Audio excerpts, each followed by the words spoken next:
I loved your one of a film favorite of mine is Il Sorpasso. Oh my God, I knew you were going to say that. Oh, really? What Yeah, is? I said I kind of had a feeling. Of course, I love Il Sorpasso or The Easy Life. Uh, Dino Risi's Yeah. comedy, and one of the things that I wanted to show is that you know we think of Italian cinema at this point as being basically very, very serious and artful, like Antonioni and Mm. Rossellini and Visconti. But there was also this whole movement of Italian film comedy, uh, Yes. Commedia Italiana. And I put in a few examples of that. One was Il Sorpasso, and the other was Mafioso. Yeah. And these comic films are they're masterful, and they certainly are artful. Oh, yeah. Yeah. I actually hadn't seen Mafioso before. When I got to the chapter, I read it, and I mean, it's such a good film. But Il Sorpasso, of course, I'd seen a few times. But I wanted to ask you. I just wanted to read what you wrote a little bit here. So you say here, thus, I think it would be wrong to interpret the film as a morality tale, arguing backward from the ending that it all goes to prove Bruno was a destroyer. Roberto is the one telling Bruno to go faster. He has become a convert to speed. He readily admits that these last few days with Bruno have been the happiest in his life. If anything, what the film demonstrates is the narrow gap between life force and death wish, Eros and Thanatos, which of course is the for people who don't know is the Freud theory, which is an interesting perspective because I never necessarily thought it was a morality tale either, but I had always felt that, what I love so much about the film is these two different point of views. One, Roberto being so cautious and about life and doesn't follow his instincts and he's fearful, and then Bruno, on the other hand, completely follows his instincts, and we see the consequences of both those things. And then, of course, in the end, Roberto dies for completely Yes. following his impulses. So I always felt perhaps the film was saying that you have to kind of strike a balance. You need to be impulsive, but you need to be somewhat cautious when you need to be. But can you expand a little bit on the Well, it's also a film. It's also a film about a friendship in a way. right? It's two guys.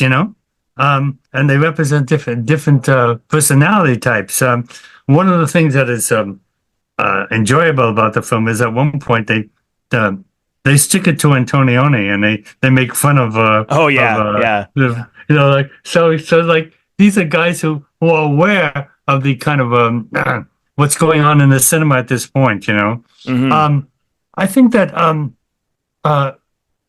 Dino Risi is very good at showing the vitality of the Italians, even when they're when it's not particularly deep or profound, they're just dancing.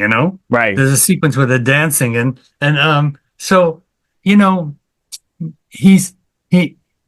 I think Dino Risi actually began as a kind of psychotherapist, if I'm not mistaken, and so he's watching the way people grab onto life no matter what, and so the Vittorio Gassman character, even though he's kind of a fink, he's kind of a rat, but women like him, and they forgive him, and we forgive him too. The thing is that underneath it all, this is a film of two great actors, Jean-Louis Trintignant and Vittorio Gassman, at the height of their powers. Mm-hmm. What I like what you wrote even about this element of, I hadn't really thought of it, but like with cars at the time and speed. Yes. Which I hadn't really thought enough about in the film, but was he simply showing that this was sort of what Italians at that time perhaps loved to do in terms of driving really fast and cutting corners? Yeah. I was once in Italy in a rental car, and I was driving about 80 or 90 miles an hour, and the guy behind me was good. Was what are you going so slow for? You know, they were they were on my butt. You know, they were just trying to get me to be faster and faster. You know, I thought, wow, this is really crazy. You know, so I related my own experience to what was going on in El Paso. Unfortunately, I didn't challenge anybody. I just let them go by me. Yeah, keep it safe, like Roberto may have done Yeah. until the end, of course.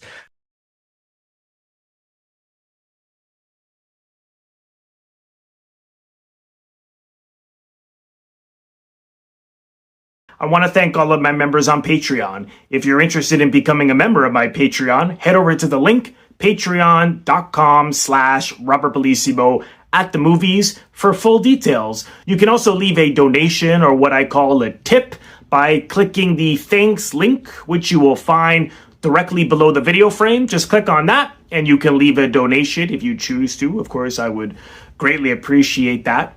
And lastly, if this is your first time here, please consider subscribing. It is absolutely free to do so. By pressing the Robert Bellissimo at the movie logo, you will see it floating above my head in the top left corner to your top left. In just a second, just click on that. And then click the bell in order to get a notification every time I release one of my new videos. I would also really appreciate if you leave a comment, share the video, like the video. All of these things create traction onto my YouTube channel and really help share the video far and wide, and the channel in general. So thank you so much for doing that, and I will see you all in the next one.